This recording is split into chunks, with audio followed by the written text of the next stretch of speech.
એ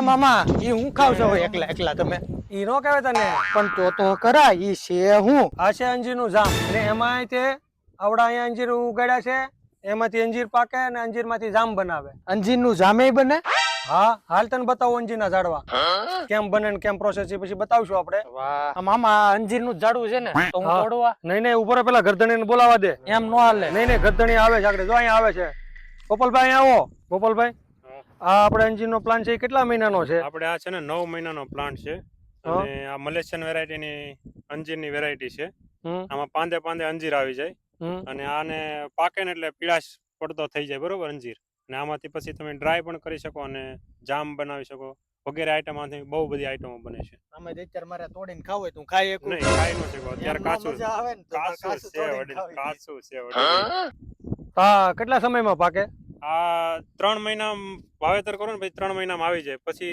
પાકે એટલે મહિના દિવસમાં પાક ખાઈ શકો તમે મહિના દિવસમાં પાકી જાય હા, પૂરું પાકી જાય જો પણ આ અંજીરના ઝાડ છે ને એમાં જો બધા છે ને અંજીરના અંજીરના ઝાડવા છે હાલ પણ આ તને ડ્રેગન ફ્રૂટ બતાવું ઈ તો મને ખબર જ છે કે ભાઈ ઝાડ ઉપર ડ્રેગન ફ્રૂટ પાતર તો ભણા તારે બુદ્ધિનું માપ લઈ લઈએ આપણે હાલ ગધણીને પૂછીએ ક્યાં આવે ને શું છે ઈ. હાલો જો ભણા આ ડ્રેગન ફ્રૂટ નું ઝાડ એમાં જો ડ્રેગન ફ્રૂટ ના ફૂલે આવેલા છે હું વાત કરો ને હવે જો તું કે ને ઝાડ ઉપર આપણે બોલાવી ગરદણીને જાણી કે કઈ રીતે શું છે ઈ. ઈ ઝાડ ઉપર જ આને ઝાડ જ કહેવાય તમે ઝાડ ભલે થોડું ગમે કહેવાય ઈ જોઈ. ગરદણીને બોલાવી આપણે હા તો એ બોલાવો ગોપાલભાઈ અહીંયા આવો તો ભાઈ અમારે ઝાડ કે આને ઝાડ કહેવાય કે ના ના વડીલ આના છોડમાંથી થાય જો આ આપણે ડ્રેગન ફ્રૂટ ના છોડ રહ્યા એલા ભણા સાંભળ્યું ને તે તું કેતો ઝાડ એટલે તારી બુદ્ધિ મારી માપાઈ છે ને અમારે ભણા તને આમાં કાંઈ ખબર પડતી નહીં ઝાડ છે કે શું છે ઈ. अभी मैं गाली नहीं दे सकता नहीं गाली नहीं देना फैमिली देखती है वरना मैं ऐसे ऐसे गाली दूं ऐसे गाली दूं ना મારી જોડે કઈ ખેતીમાં આવડતું નહીં તને ભણા આ ફ્રૂટ નથી હો આ એનું ફૂલ છે એ આમાંથી ફ્રૂટ નીકળે નહીં નહીં આગળ જો તને ફ્રૂટ બતાવો આગળ હાલ. મેં ખાધા બહુ ફ્રૂટ ભલે ને ખાધા પર તને ક્યાં ખબર જ છે હવે શેની ઉપર આ ફ્રૂટ છે. જો અહીં રહ્યું જો આ ફ્રૂટ રહ્યું આ તોડું કે તો હું નહીં નહીં આપણે ગરદણીને પૂછવું અરે પડે એને પૂછું કે તું તોડી નાખું જો આમ કરીને अबे साले એટલે ભણા તોડવાનું ન હોય ગરદણીને અરે પૂછવું ઘર પડે જણીને ભઈ ક્યાંય આમ આગા છે ને ખબર જ નહીં પડે એટલે હારું તૂટતુંય નહીં થાતો હા તૂટી ભણા જો આમાં ઈ જીવામૃત ને ઘનામૃત ને જે બનાવે છે ને આપણે પોલ્યુશન નું ખાતર ને ઈ આગળ તને બતાવવા આગળ અહીંયા જ આવે છે બાજુમાં પ્લાન્ટ છે ને હા પ્લાન્ટ છે અહીંયા હાલો હાલો તો કેવી રીતના બને ને કેવી રીતના છે ઈ બધું જોઈએ જોયો આપણે તો નથી અત્યાર સુધીમાં આજ બતાવું તને હાલ એટલે આ તો મજા આવે એવું છે ઓપર પણ આ ઠેકડા મારમાં ઈ ઠેકડા મારવાનું નથી તો છે હું આ ઈ તો જો મને તો એરોબિક ટ્યુબ જેવું કહેવાય જૈવિક ખાતર બનાવવાનું હા ઈ ખબર છે તને નહીં મને આમાં જૈવિક ખાતર બને આમાં આપણે ગૌમૂત્ર ગાયનું છાણ છાશ ગાયની છાશ બધું બેરલમાં ભરી અને ઓલી બાજુથી નાખવા એન્ટર કરવાનું અને આ પછી 45 દિવસે તૈયાર થાય મામા વાપરવાનું કેમ આ તો કઈક ઘોડાની ઓલી લગામ કેમ ખેંચતા એની જેવું સારું છે આ એટલે ભણા એમ નો કરાય ઈ તૂટી જાય અને આને છે ને આ ડાયરેક્ટ ડ્રીપમાં ચડાવવું હોય તો ચડી જાય અને આમાંથી બેરલ ભરી લેવાનું જો આમ વાલ ખોલીએ ને તો આમાંથી લિક્વિડ નીકળી શકે નાખી આપણે ઘન વસ્તુ નીકળે લિક્વિડ બધું વસ્તુ લિક્વિડ થઈને નીકળે આમાંથી લિક્વિડ થઈને હા લિક્વિડ થઈને નીકળે આ લિક્વિડ ને આપણે મોલમાં પાઈએ એકથી બેરલ ની મદદથી અને ડ્રીપ હોય તો ડ્રીપમાં ચડાવી શકીએ ડ્રીપ એટલે આજ ને હા ટપક ઘણા તે કવા તો ઘણા જોયા હા પણ જોયા આમ જો આ ખાતરનો કવો છે અહીંયા ખાતર નહીં કવા આવે છે હા ઈ જો આ ભાઈ ખાતરનો કવો બનાવ્યો છે અને આમાંથી આ ખાતરનું પાણી છે ને ઈ મોલમાં પાય ગાયનું સાણી નાખે અને બીજું આમાં જે કઈ વેસ્ટ આપણો કચરો હોય છાશ છે ગૌમૂત્ર છે ગાયની ઝર હોય એ બધું આમાં નાખી દઈએ એટલે આમાંથી બધું ડીકમ્પોઝ થઈ જાય ભણા જોજે ખાબકતો નહીં આ માટીના વેમમાં કઈક આ માટી નથી ખાતર છે અને હેઠે ભર્યું છે પાણી હોય હાલ તો તને બતાવું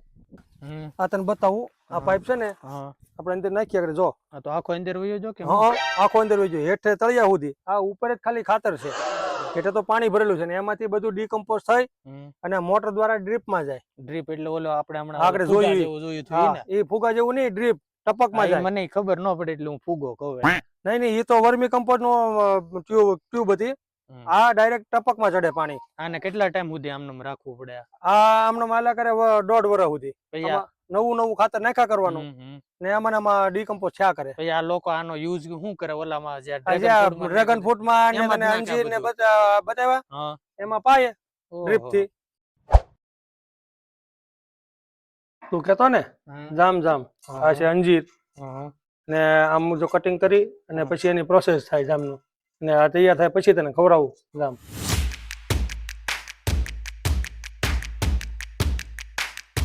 મને તો ભાઈ કઈ આવી ખબર ન પડે કઈ રીતના અંજીનું જામ બને. આ તો મામાની હારે આવ્યા એટલે આપણને બધું થોડું ઘણું જોવાનું ખાવાનું બધું મળે તો કટકો લઈને આપણે ચાખીએ કેવું લાગે ઈ. અત્યારે જ બહુ કઈ એવો ટેસ્ટ આવે નહીં આમાં, પણ સારું લાગે છે. આ જો આપણે ખાંડ આવી ગઈ છે એ હવે આમાં ભેળવવાની છે. ઘણા એમ ન હોય તો અત્યારે હું કામ ખાંડ ભેળવી ખબર છે? કેમ કે અત્યારે સોમાનું પાણી ચડી ગયેલું હોય, મોળાસ ઉપર હોય, એટલે એના મીઠા થાપવા હાટું અત્યારે ખાંડ ભેળવવાના આવે. બાકી ઉનાળાની અંજીર હોય ને એમાં ખાંડ ન ભેળવવી પડે. અને જયારે ઉનાળામાં અંજીર હોય ને એ અંજીર મીઠા હોય, તો ઉનાળાનું અંજીર હોય એમાં ખાંડ ન ભેળવવી, ને શાળાના અંજીર હોય હા એમાં ખાંડ ભેળવવી પડે. હા, કેમ કે સહેજ મોળા હોય લાગે એટલે એ પ્યોર સુગર ફ્રી જ થાય. આપણે તવલી મૂકી દીધી છે, એમાં હવે ગરમ કરવાના છે. આમ તો જો મામા આ ભાઈ ને રસોડું કેવું છે, અહીંયા નદી છે પાછળ. તમે આમ તો જો અહીંયા એ તો ભાઈ દ્રશ્ય નદીના કાંઠો છે એટલે એવું દ્રશ્ય જોવા મળે જ ને. અને ગરમ કેટલી ઘડી કરવાનું? 20 થી 25 મિનિટ આને શેકાવા દેવાનું છે ધીમા તાપે. અને આગળ થોડુંક હજી લિક્વિડ થઈ જાય ને એટલે આપણે એમાં લીંબુનો રસ અને તજ અને એલચી બંને નાખવાના સ્વાદ મુજબ. આ બધું છે મતલબ લિક્વિડ જ થઈ જાય? હા, આખો જામ. હા, આપણે જે જામ ખાઈને આપણે રેગ્યુલર એની જેમ થઈ જશે.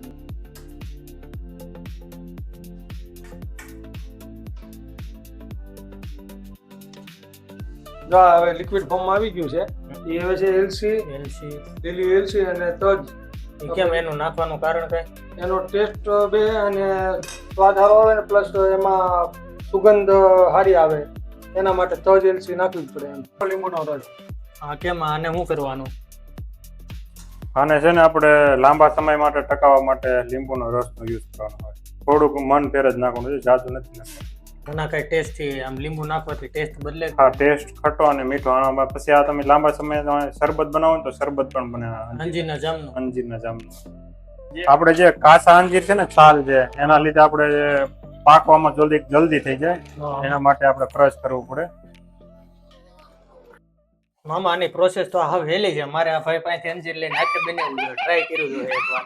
બનાવાય એમાં હું વાંધો? એ તો સારું ને ભાવી ગયું છે એની પ્રોસેસ. હાવ હેલી છે આ તો એવું લાગે. એ લાગે પણ પકવવું ને એમાં ખબર પડવી જોઈએ કેટલો વાલાથી પાકશે, કેમ થાય. આ તૈયાર થઈ ગયું. હવે 20-25 મિનિટની આપણે મહેનત પછી આપણે છે ને હવે આને છે ને ઠંડુ થવા દેવાનું છે અને 15-20 મિનિટ જેવો થશે, ઠરી જશે પછી આપણે આ કાચની બોટલમાં ભરી લેવાનું છે.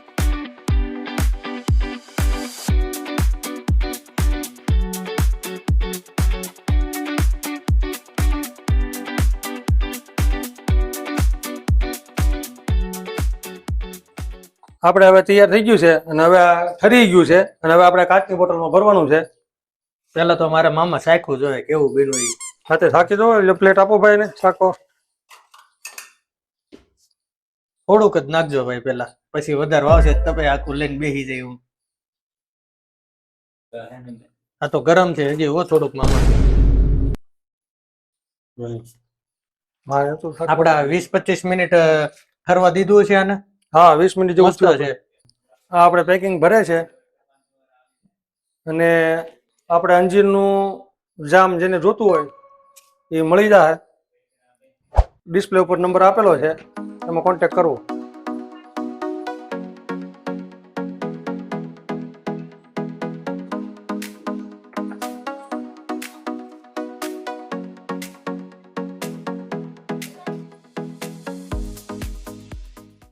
ગભાના તને કહેતો હતો ને આપણે કે આપણા રોપા નહીં પણ ત્યાં છોડવાય છે અને અહીંયા પ્લાન્ટેશન છે એનું રોપાનું. તમે ઉભા રહો, તમને મારી ઘરે ની ખબર. બધા ભાઈ અહીંયા આવો, બોલાવો, ઘર ધણીને જ બોલાવો. બોલો. જરીક કેજો હું છે તો અમને કઈક ખબર પડે. આ છે ને આપણે મલેશિયન વેરાયટીના અંજીર છે અને આપણી પાસે કાજુ છે, સફરજન છે, નાશપતી છે, કાળી દ્રાક્ષ છે, લીંબુડી છે, ગુંદા છે. લીંબુડી કઈ છે? આ છે કાગદી વેરાયટી, 12 મસૂ જે આવે ને એ લીંબુડી છે. તો ઓલું શું છે? ઈ છે કૃષ્ણ ફળ, પેશન ફ્રૂટ કહેવાય ને, કૃષ્ણ ફળ કહેવાય આપણે અહીંયા ગુજરાતીમાં. કૃષ્ણ ફળ હા અને ઇઝરાયલની દાડમડી છે અને રાણો છે. ઇઝરાયલની. હા હા, ઇઝરાયલ તમે લેવા જતા કે આપણે ટીસ્યુ પ્લાન્ટ લાવેલા મંગાવેલો છે. વાંધો નહીં. એટલે હા તમે હું તમે ભાઈ સોંપ્યું આમાં એ છે ઈ પડદાવેલ છે આપણે જે ડેકોરેશન માટે જે ડેલાના ડેકોરેશન માટે બહુ મસ્ત લગનમાં ને તો બહુ તમારે ડેલે છે ઈ ને હા અમારા ડેલે છે ઈ જ હા હા આ રોપા છે ને તમારે જોતા હોય વેચાતા તો ડિસ્પ્લે ઉપર જઈને એક નંબર આપી દેવું, ત્યાંથી તમે કોન્ટેક્ટ કરીને બધા રોપા લઈ શકો છો. અને આ રોપા તો તમે જોઈ લીધા પણ હવે આપણે જે અળસિયાનો બેડ બતાવું તમને જે અળસિયાનું ખાતર બને ને વર્મી કમ્પોસ્ટ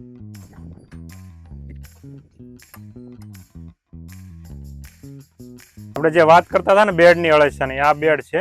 આમાં આપણે સારોલું છે, છાણ છે, ગૌમૂત્ર નો બધો જે ગાયને નીચે જે આપણે જે ઓગા કાઢીને જે નાખવાનો હોય ને એ બધું આમાં આવે છે બરોબર. આનો યુઝ ક્યાં થાય મામા ઈ તો જો. આ છે ને ભણા હા આ અળસિયાનું ખાતર કહેવાય, હા હા વર્મી કમ્પોસ્ટ. આજે તને કચરા જેવું દેખાય ને હા આ બધું કચરો અળસિયા ખાઈ જાય ને એની જે પછી શું કહેવાય આપણે જે દેશી ભાષામાં હા એની સરક, હા હા એ સરકનું બધું ખાતર થઈ જાય વર્મી કમ્પોસ્ટ. અને એ પછી આપણે બધા પાકમાં નાખીએ આ કાલ ઓલા પણ આપણે જોયું હતું ઈ એમ જ નાખવાનું કે નહીં એમાં નહીં નાખો, આ ડાયરેક્ટ નાખી શકો તમે. ડાયરેક્ટ? હા હા હા હા. આમાં અળસિયા તો ક્યાંય છે દેખાતા જ નથી હજી મને. આને ડીકમ્પોઝર થાય છે આ. હજી આમાં અળસિયા નાખ્યા હોય ને આમાં એટલે એનું ડીકમ્પોઝર થાય પછી એમાં ખાતર થાય આ. અળસિયા બને ઉગે કે શું થાય? નહીં અને અળસિયા આપણે આમાં નાખવા પડે, બહારથી લાવવા બહારથી પડે, ક્યાંથી લાવીને. લાવવા પડે એવું કઈ ખબર? નહીં એ તો આપણે અહીંયા આ ભાઈ આપણે ગોપાલભાઈ પાસે જાણી છે ને અળસિયા જોતા હોય ને તો ડુંગર ગામે મળી જશે અને બીજા પાલીતાણા વગેરે આપણે કોન્ટેક્ટ છે મળી જશે.